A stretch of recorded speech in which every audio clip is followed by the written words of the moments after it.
Welcome to the Afterglow podcast, a space to practice Yoga Nidra informed by the ideas of Carl Jung and internal family systems. Each week we will work on a different life theme, giving us the opportunity to discover vast inner landscapes, sitting with all that life has to offer as we explore who we are. May the afterglow be as bright as the journey is deep. This week's episode is an initial step into the world of active imagination. In so many ways, active imagination is Yoga Nidra, and Yoga Nidra is active imagination. We'll be looking into why that is in this episode, and I'll also be going over different techniques for interpreting dreams, building a personal dream lexicon, and also discussing what we'll be doing in part 2, which is going to center around returning to interrupted dreams, or returning to dreams that we would like to spend more time in. This episode is for people who are interested in getting more involved in their dream life, for people who have had a big dream that they know requires some attention, and for people who have had a dream interrupted and they want to try and get back into that space and see where it was going, what more there is for them to learn. If you have questions about a dream or want to return to a space, you can also use it for that. In a few months, I will be doing an episode on recurring dreams. You can use this week's episode for recurring dreams.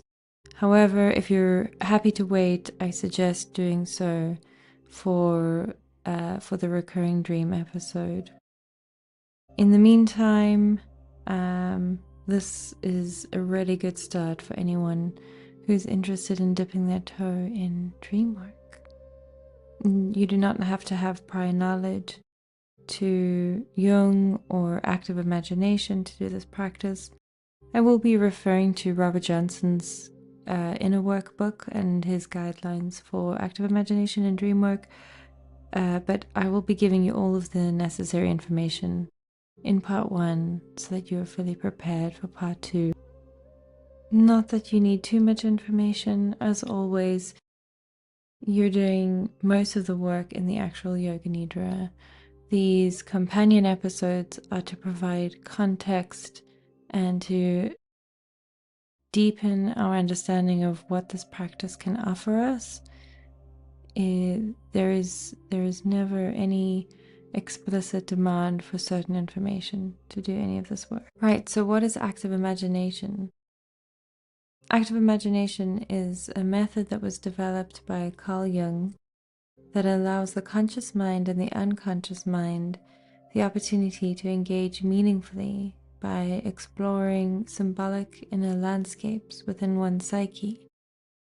Yoga Nidra is a practice that comes from ancient texts centered largely around India, and while it does now have a more modern method, its sole purpose was to enable the conscious mind and the unconscious mind to engage meaningfully through symbolic imagery in the landscape of the mind's eye. They are the same thing. Jung shared the alchemistic development of active imagination broke off after the Middle Ages, but such interruptions do not occur in the East. Carl Jung, Modern Psychology, Volume 3, page 14. We know that he is referring here to Yoga Nidra and similar practices. He was already very much engaged in a sincere yoga practice, and I can forgive him for making sweeping brushstroke statements like the East. The method that you use to get into the state may differ slightly between active imagination and Yoga Nidra, but it really doesn't impact the state. And I have chosen to teach and practice Yoga Nidra as though it is active imagination, in terms of how I see them both as tools for individuation. Again, I really do see them as one and the same thing. And I'll quickly mention here that you might be thinking of the English phrase that someone has an active imagination. often teachers describing their students or as a way to tell someone they are being paranoid. You have an active imagination. But that is not what we're talking about here. That is just an everyday English phrase. Active imagination with capital letters is mostly associated today with Dreamwork. Jungian analysts may suggest using active imagination when an analysand brings an important dream to a session and more information is needed from the unconscious to understand the dream. Jung himself used active imagination. He developed it over a period of about 4 years. In effect, he was using Yoga Nidra. He just streamlined it for psychotherapeutic purposes. He did this as a way to explore the depths of his unconscious, and he details these experiences in the Red Book. I won't go into any detail here about the Red Book and the experiences that Jung had. One, because it is not relevant to the way in which we will be utilizing active imagination for dream work.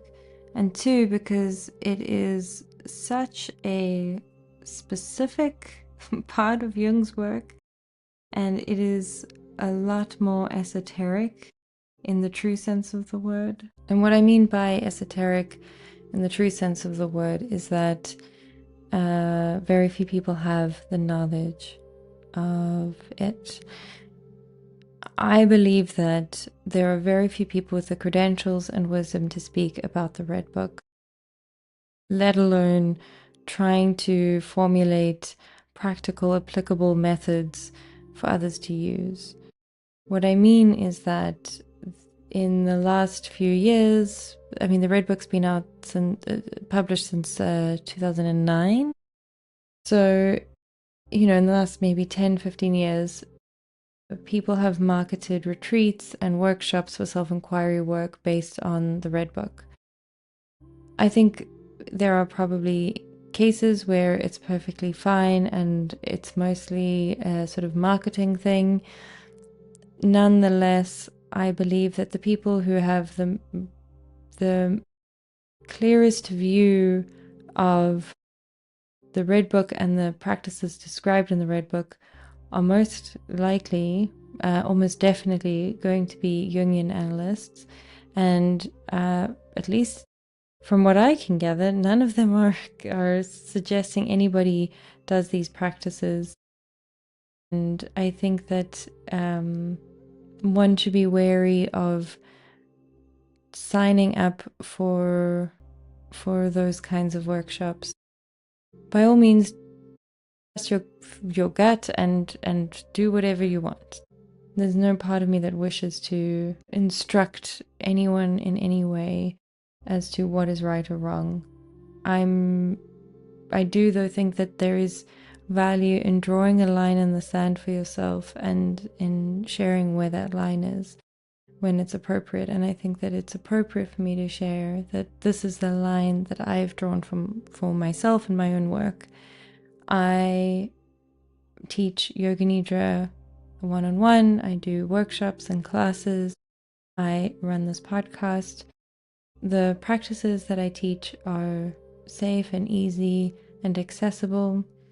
I believe very strongly that this podcast is a way to show people how accessible it is to sit with yourself, to spend time with yourself, to become friends with yourself, to move past fear or alienation, and to understand a little bit more beneath the surface.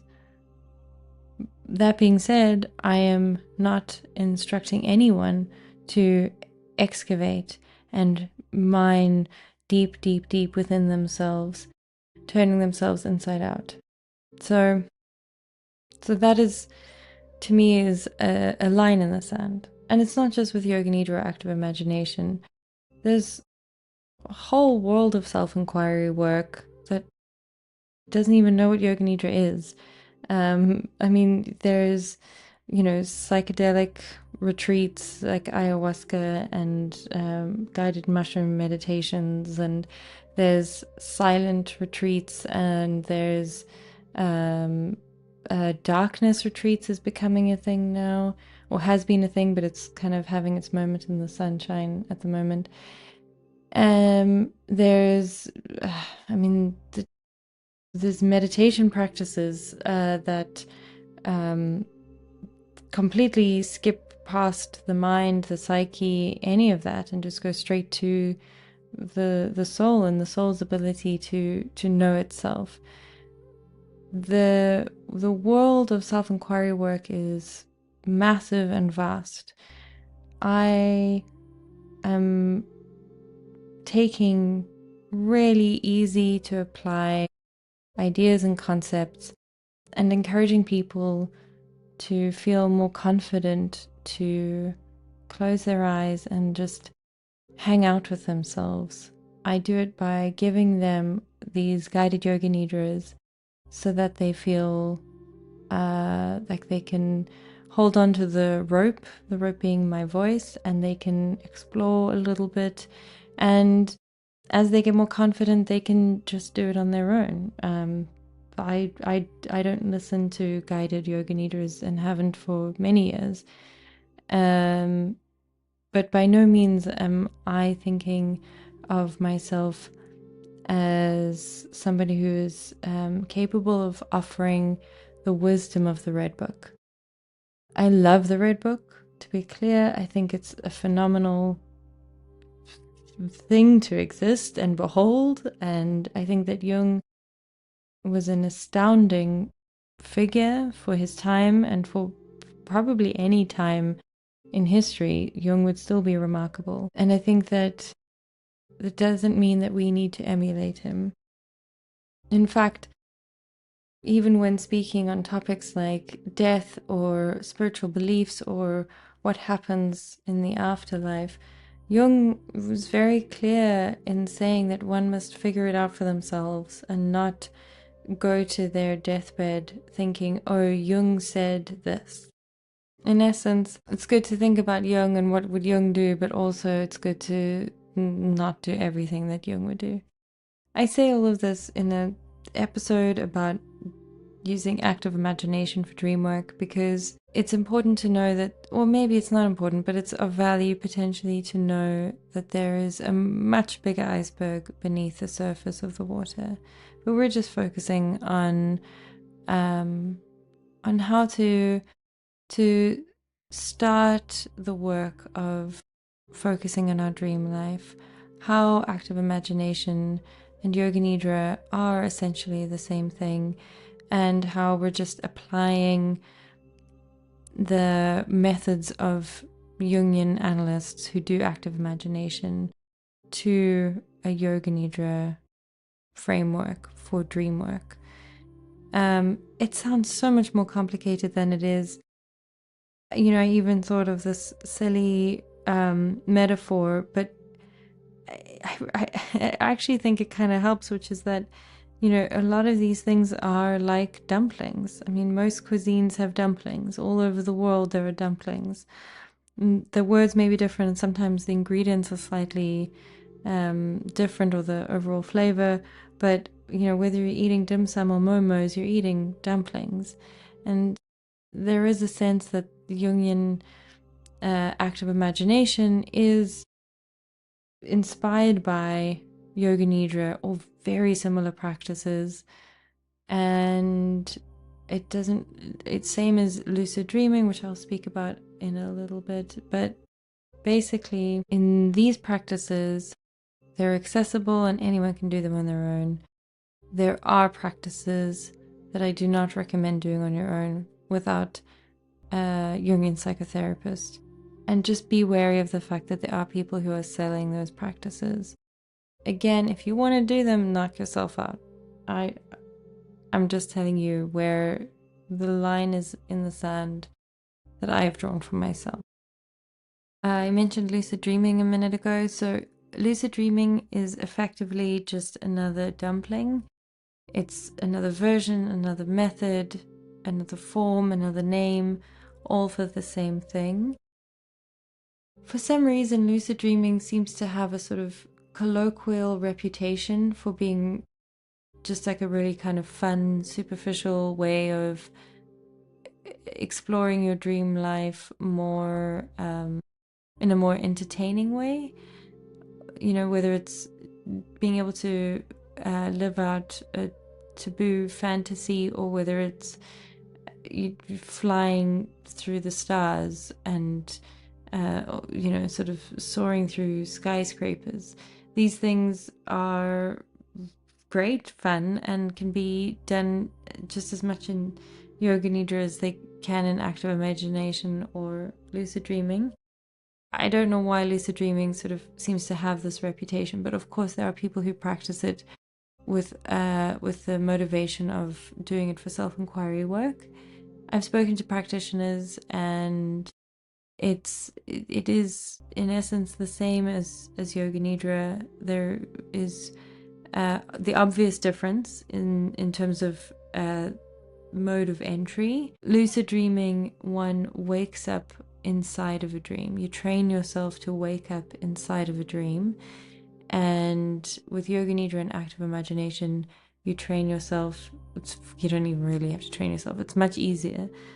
It's much more accessible to do active imagination and yoga nidra, because you start awake and go into a very relaxed state and invite the unconscious mind in. So, how to use active imagination for dream work. Robert Johnson is a famous Jungian psychotherapist, and he wrote a brilliant book called Inner Work: Using Dreams and Active Imagination for Personal Growth. And in this book, he talks about several ways in which you can use active imagination to help you become more familiar with your dreams. So I'm going to discuss two of those very simple techniques now. One is by writing down all aspects of your dream. And then in a corresponding column, you write down your associations with each of those aspects. For example, you have a dream. In the dream, you are walking through a street in a town you used to live in. A friend comes over to you and says that you are late and that you must hurry up, and then they crawl through a hole in the wall, and you follow them. Crawling through, you find yourself going through a tunnel, and you sort of pop out in a large room. It's brightly lit, and there is a woman crying. She has 2 children, and they're drawing on the walls. The crying woman is crying gently, not in sort of big heaving sobs, just going about her business in the room, but she's softly crying. You join the children, and while they're drawing on the walls, and you start to draw on the walls too, and you find that you are very high up, so high. It's already a very tall ceiling, but you're all the way up near the top of the wall where it meets the ceiling, and you're painting all the way up there. You don't know how you're so high up, but you're just high up, and you're painting with your fingers and with your hands. So let's say that this is the dream you've had. It's more vivid than your usual dreams, and it feels important somehow. You want to unpack it and understand what is going on. So you write down the aspects of the dream. The name of the city that you used to live in, what time of day it is when you're in the dream, the street that you're in, the friend that comes to you, the hole in the wall, the tunnel, a big room with high ceilings, a woman crying softly, 2 children, one is a boy, one is a girl, drawing on walls, finger painting. Then in a corresponding column, you write down your associations with each of these things. So let's say the city that you used to live in, you were very creative, but also very depressed. It was always cold. Maybe it was associated with an ex-partner. And then you go through the list like this for each aspect, and you find the association that best fits. And you pick the one that just clicks. This is an actual step that Jung describes. It isn't intellectual, it isn't based on books with collective symbols and their meanings.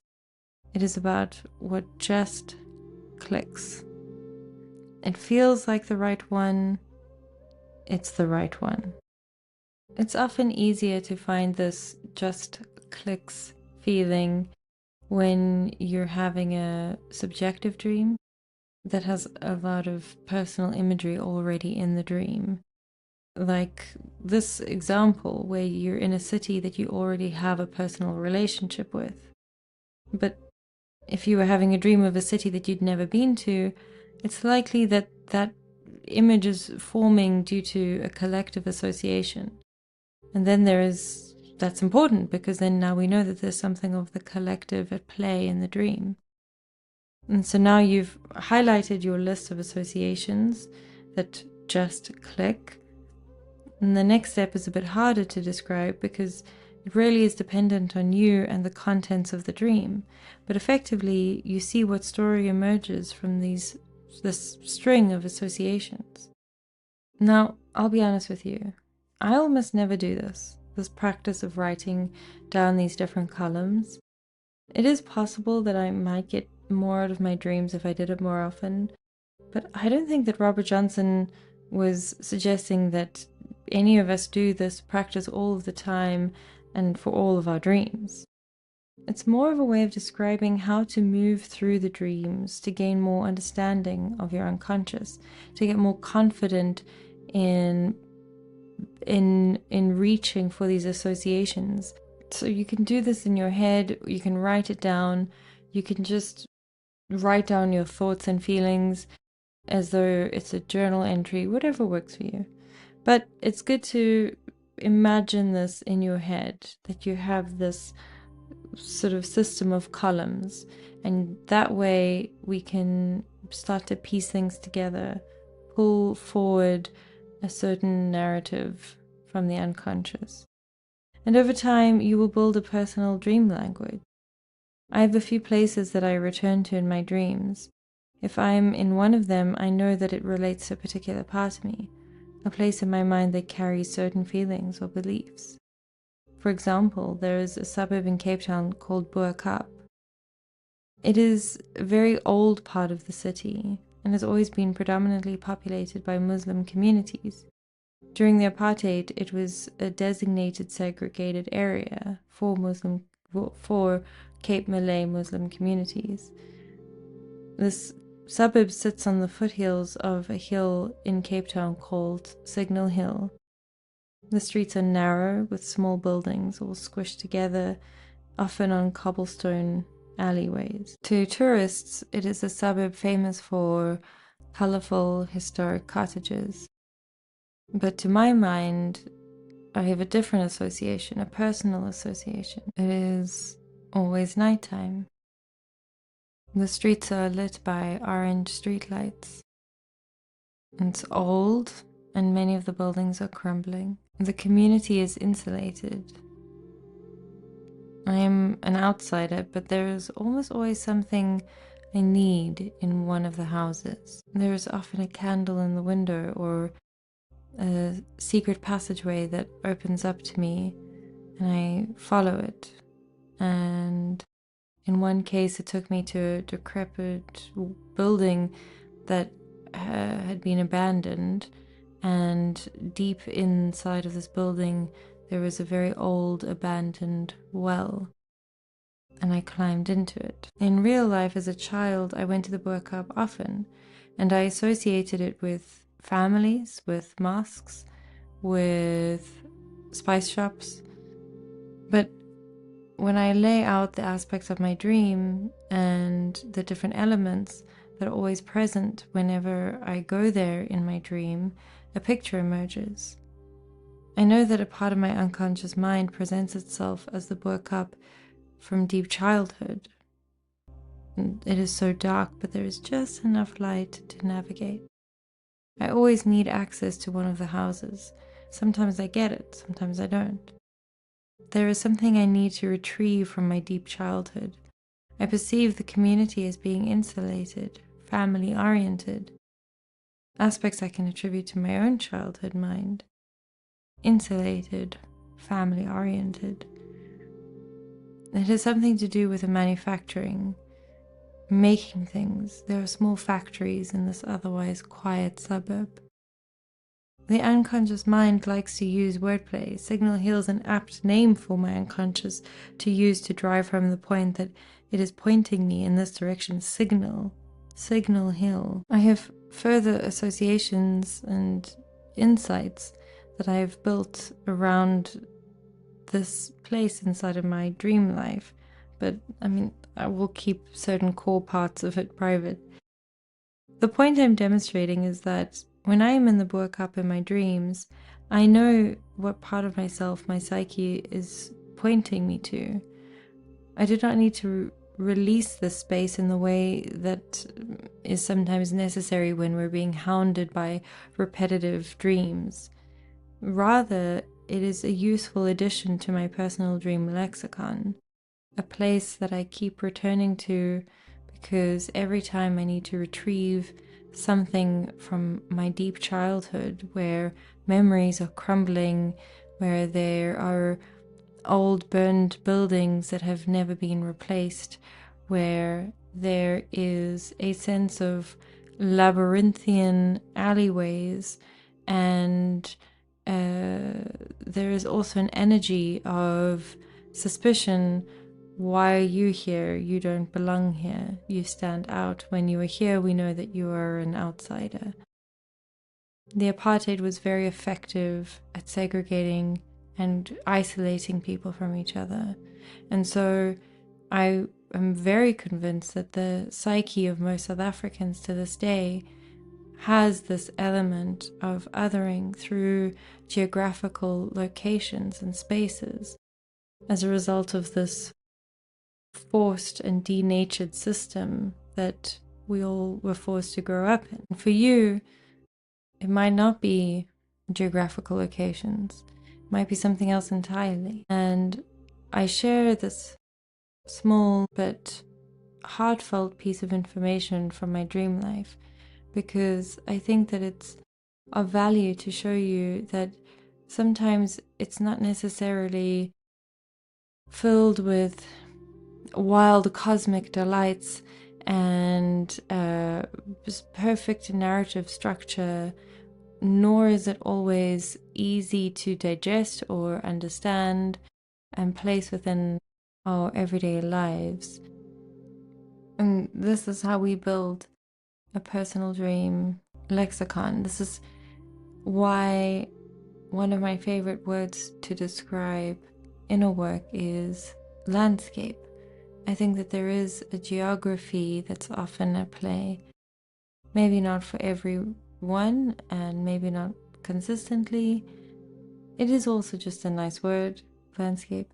But I think that if we imagine that we are walking through corridors of our memory, of our symbolic dream lives, and we're just gently and slowly discovering and learning more. And the final thing I'll say about this technique of interpretation is not to go looking for or trying to match things up artificially, and just being honest with yourself when you're doing that.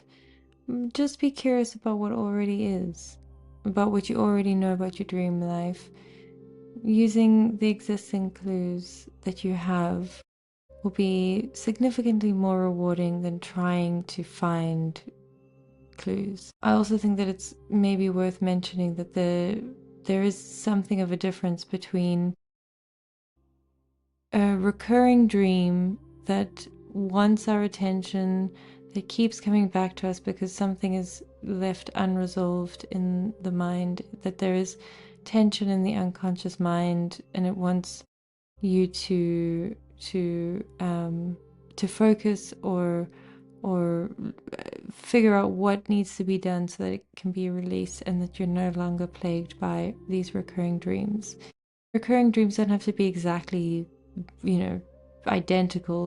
They can just be very similar, sort of a haunted house or being chased by someone. These are all common examples of recurring dreams. It's not the same as a place that you go to repeatedly or certain themes or objects that often present themselves in your dreams. Maybe you have a lot of dreams with printers or mobile phones. What does that mean? What is your psyche saying about your relationship with technology? For example, maybe it's like mine where there's a place that you go to. I have other places as well, but the idea is more to just observe these things as they naturally occur and realize, oh, this is something that recurs in my dream life. What can I make of that? And I trust that you'll know the difference between that and when you have a dream that is a repeating dream, because it has yet to be released. So I mentioned 2 techniques from Robert Johnson's book. The other technique is more related to interrupted dreams, when we are visited by the person on business from Pollock. What I mean is that one of the most famous examples of an interrupted dream is the phrase, the person on business from Pollock. This comes from a story about the poet Samuel Taylor Coleridge in the late 1700s. He was asleep, possibly high on opium as well, and he composed the famous poem Kubla Khan. Or at least he composed some of it, because he was interrupted by a knock on the door, and it was a visitor who was there on business from Pollock. Coleridge was never able to complete the poem, and it is apparently now a saying where people will say when their dream or idea was interrupted that they had a visitor from Pollock. Although I can't say I've ever heard somebody in my life actually using that phrase. Kubla Khan is a common high school poem I remember having to learn when I was 16, and I will read it at the end of this part for anyone who wants to be reminded of it. It's a very nice poem. But when it comes to unfinished dreams or interrupted dreams, perhaps sometimes it's nightmares or something that we found a bit too scary and we work ourselves up. Or maybe you finish the dream, but you feel like there is more to understand and you want to go back into that space. Robert Johnson encourages that we use active imagination to do this. And the steps for active imagination are very similar to Yoga Nidra. And I find that Yoga Nidra is much more effective, especially for people who are new to this type of inner work. So when I upload part 2 in a few days, all you have to do is simply listen to the usual steps for Yoga Nidra that I do in the part 2, the part 2 of each week's episode. And then I will ask you to visualize yourself back in that dream. I'll give you more instructions at the end of this episode with details for preparation. And if you don't have any interrupted or unfinished dreams, you can just return to a dream that you simply want to spend more time in. I'm going to do a quick sidebar about phrases like mind's eye or picture yourself in such and such a place, and how it relates to the fear that some people have that they can't picture things in their heads. Chittakash is the Sanskrit term for the inner mind screen, and in the West we say mind's eye. I generally use the term inner landscape.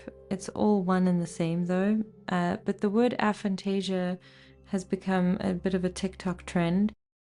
If you think you have no imaginative capacity or visual ability, or if you question if your mind's eye is as vibrant as other people, I would suggest not indulging in that concern.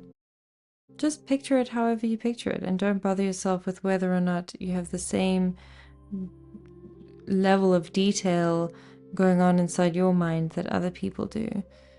The language skews towards visual, so things like picture yourself and see the world around you. And where possible, I do try and use more neutral phrases like find yourself in a peaceful place. But I also don't want to pander too much to the idea that some people can't picture things in their mind. I think finding your way and your version and being confident in how you experience your own mind is part of this work. If I ask you to remember a family pet that you had growing up as a child right now, remembering the pet that you had, whatever comes to mind is just how you see things. I have no idea how other people picture things in their mind's eye, but I know what roughly works for me, and I encourage anyone who is concerned after watching TikToks or Instagram Reels on aphantasia to just put that out of their mind and enjoy being themselves. Of course, if you generally do have some cognitive peculiarity and there is need for you to have a diagnosis of some kind, then by all means. However, I do warn against these alarmist sort of TikTok trends. Right, so talking about fear and nightmares and any concerns that you might have when it comes to working with dreams. If you have concerns about nightmare scenarios or being swallowed up by the unconscious, I'm going to just take a couple of minutes now to address these fears, because actually I think it's a phenomenally important part of this work and can often yield the most wonderful experiences and really deepen our sense of comfort with ourselves when we're able to move past these barriers to entry that show up very often as fear or avoidance. So both active imagination and yoga nidra are sober practices. You are not under the spell of a psychedelic drug. And unlike dreams where you're almost entirely in the unconscious and have little to no control, in active imagination and in yoga nidra you are awake and aware and fully capable of simply opening your eyes if you want to. Even in fact, if we are in a dream, we also do that. We wake ourselves up. But it's significantly less scary when we're in yoga nidra because we are so much more conscious and capable of breathing through the fear, much more capable than when we're in a full dream state. So it is likely that the dream that you want to return to, the interrupted dream, if you have one that you want to return to, was interrupted because you did have a visitor knock on the door, somebody called you, whatever it may be. But it's also likely that you woke yourself up because the content of the dream was just too terrifying for your ego. Either way, I'm going to explain just a little bit about how Jungians approach dreams, and I hope that it provides you with both comfort and also with courage. So generally speaking, dreams are subjective or objective. There are other categories, but for the most part, we talk about subjective dreams and objective dreams. Subjective dreams means that all the players in your dream represent different parts of your psyche. Perhaps the animus or the shadow, and the people that are characters in your dreams are representing these parts of you because they have some of the qualities that your unconscious mind is drawing from to represent these parts of you. A common example is a terrifying figure is trying to break into your home. This invasion is so fear-inducing that you wake up. Jungians are likely to say that this terrifying figure could be your shadow or is an instinctive function that you have cut off or that you won't allow in because your ego has decided, no, it's too dangerous. An objective dream is where the players in the dream generally represent themselves, and your unconscious mind is working through these external relationships that you have. revealing perhaps patterns or feelings that your conscious mind is not paying attention to in your day-to-day life, or it is trying to digest situations that have already occurred. So these are the two main types of dreams that we have: subjective and objective. And either of them can be what is often referred to as a big dream, a dream that we just know is pregnant with meaning and can help us understand overarching themes in our lives, can point us to the core aspects of who we are or what is happening in the unconscious. Jungians typically believe that when we are being chased by a figure or having a feeling of intrusion, that the best thing to do is ask it what it wants to tell us. In my experience, and in line with popular Jungian thought, the fear is always completely disproportionate to the thing itself.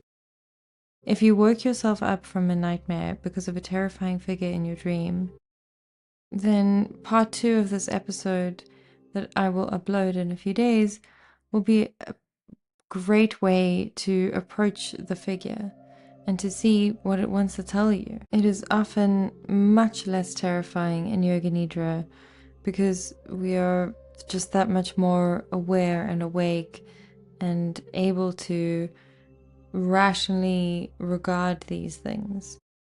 Jung had a kind of somewhat humorous example of this that he recounts in his autobiography, Memories, Dreams and Reflections, where as a child he has this thought that plagues him for, I think, weeks, and he won't let it into his conscious mind because he is afraid that it might change him, or that it means that he is bad or wrong in some way.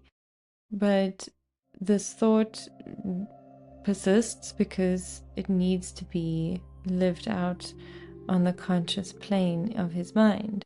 And eventually he allows the thought through, and the thought is of God defecating on a church. And to us in our modern times, perhaps, in the world of South Park and things like that, the image may be interesting, but ultimately not that alarming.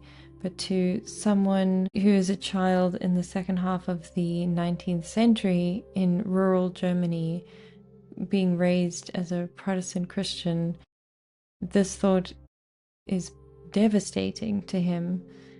But by releasing the thought, he is able to release himself of prescribed doctrines and belief systems. He is able to make friends with his unconscious mind and not have such strict boundaries as to what is allowed to be thought and what is not allowed to be thought.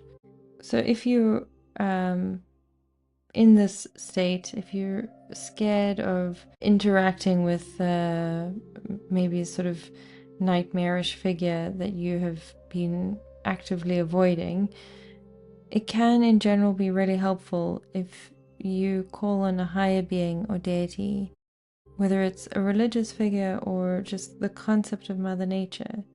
These symbols hold enormous power in our inner world, and they help give us comfort and courage, even in waking life. When we imagine a danger or when a fear arises and we are able to breathe through it, relax past the initial discomfort, then we are often able to see wonderful things on the other side.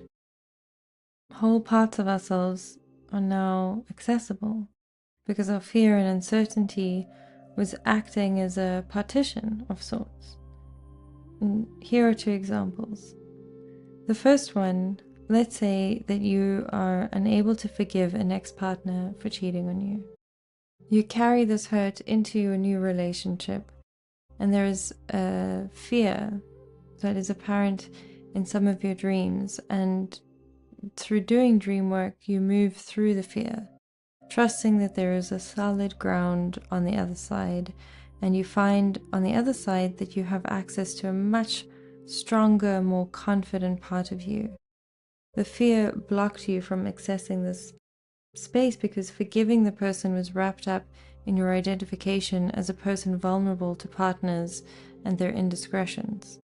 Ideally, by accessing this part of yourself, you are able to be released from this knot of unforgiveness and victimhood, and you're able to choose partners more confidently and not stay in the stasis of the hurt. Rather, allow the experience to evolve you. The second example is intentionally an example to exist on the other end of the spectrum to the first one. So let's say that you are in a dysfunctional relationship with a controlling partner, but you do not see it that way. Instead, you feel like you are constantly needing to improve yourself to satisfy them and keep the relationship functioning. You may even convince yourself that you are the controlling party because the relationship begins and ends on your ability to be what your partner needs. You spin circles around yourself and you resist any notion that your partner is controlling or even abusive because your ego has found familiarity in a space where your partner is a saint and their negative emotions are justifiable because you don't do enough. They do everything. They are patient with you, and thank God, otherwise you would be alone. Thank God they agreed to put up with you. Except you keep having a nightmare where you are chased by a figure. Finally, through Dreamwork, you are able to understand some of the elements of the dream. You're able to move through the fear and avoidance and see that this figure that is hounding you is the part of you that has had enough, that sees that your partner and you exist in an unhealthy dynamic where they are always dissatisfied with you and you are never enough for them.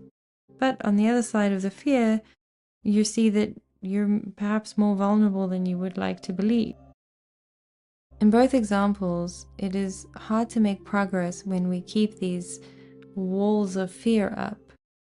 In many ways, it is a version of denial, of course, but the fear of thinking about our situation in a different way forces us to stay in these confined belief systems about the status of ourselves and the people in relation to us.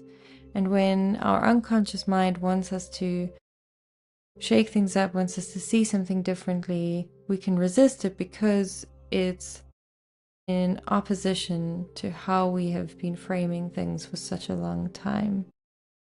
In the first example, we don't want to see ourselves on the other side of forgiveness. We don't want to see ourselves not being concerned with being cheated on again. We'd rather stay in what is familiar. And we repeat these patterns and we keep these unhealthy cycles. In the second example, we don't want to see ourselves as vulnerable, and so ironically, we let ourselves get consistently taken advantage of because we refuse to see that that is an option, that that is a possibility. When these feelings, when these figures come to us in dreams or even in waking life, and they want us to acknowledge them, they want us to explore them, that fear, for the most part, is something that we can just breathe through. Of course, if there is something that you know is a really triggering, traumatic experience that you feel requires the presence of a therapist, then by all means work with a therapist for this. I am not saying that all fear is good fear. I am saying that it's of value to begin to learn the difference. And I'm not saying that Dreamwork or Yoga Nidra or active imagination or any of these things are the only way to make progress.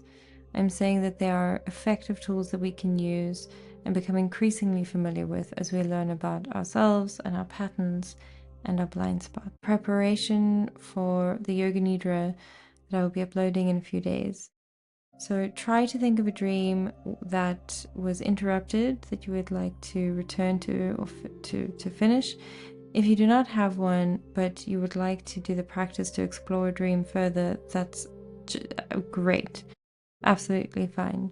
In both cases, try remember as much as you can about the dream. Write it down, even if you have written it down before. Read what you wrote before and rewrite it down. It helps to bring back the elements of the dream, the visual texture of the dream into the psyche when we write it down. And decide also where in the dream you want to pick up from. If you are interested in active imagination and would like to explore further reading, I really do recommend Robert Johnson's book Inner Work, Using Dreams and Active Imagination for Personal Growth. And now, if you would like to hang out with me just a little bit longer, I'm going to read the poem Kubla Khan by Samuel Taylor Coleridge, because it is a wonderful visual journey, but also because it's the most famous interrupted dream of all time. Xanadu to Kubla Khan, a stately pleasure-domed decree, where Elf the sacred river ran, through caverns measureless to man, down to the sunless sea. So twice 5 miles of fertile ground, with walls and towers were girdled round, and there were gardens bright with sinuous rills, where blossomed many an incense-bearing tree.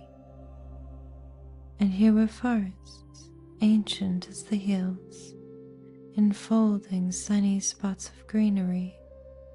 But oh, that deep romantic chasm, which slanted down the green hill athwart a cedarn cover, a savage place, as holy and enchanted as ever beneath a waning moon, was haunted by woman wailing for her demon lover. And from this chasm, with ceaseless turmoil seething, as if this earth in frost thick pants were breathing, a mighty fountain momently was forced, amid whose swift, half-intermittent burst, huge fragments vaulted, like rebounding hail or chaffy grain beneath the thresher's flail. And mid these dancing rocks at once and ever, it flung up momently the sacred river, 5 miles meandering with a mazy motion, through wood and dale and sacred river ran, then reached the caverns measureless to man, and sunk in tumult to a lifeless ocean. And mid this tumult Kubla heard from far ancestral voices prophesizing war. The shadow of the dome of pleasure floated midway on the waves, where was heard the mingled measure from the fountain and the caves. It was a miracle of rare device, a sunny pleasure dome with caves of ice. A damsel with a dulcimer in a vision once I saw. It was an Abyssinian maid, and on her dulcimer she played, singing of Mount Abora. Could I revive within me her symphony and song? To such a deep delight would win me, that with music loud and long I would build that dome in air, that sunny dome, those caves of ice, and all who heard should see them there, and all should cry, beware, beware, his flashing eyes, his floating hair. Weave a circle round him thrice, and close your eyes with holy dread, for he on honey dew hath fed, and drunk the milk paradise. Thank you for joining us for this weekly companion episode. It really does add to the experience that you will have in Yoga Nidra. The Yoga Nidra will be uploaded in a few days, giving you time to reflect on the questions that I've asked you. Please subscribe to receive notifications for this new Yoga Nidra episode, as well as for future ones. Thank you for adding your light and kindness to the world, and for doing this important inner work. May the afterglow be as bright as the journey is deep. See you soon.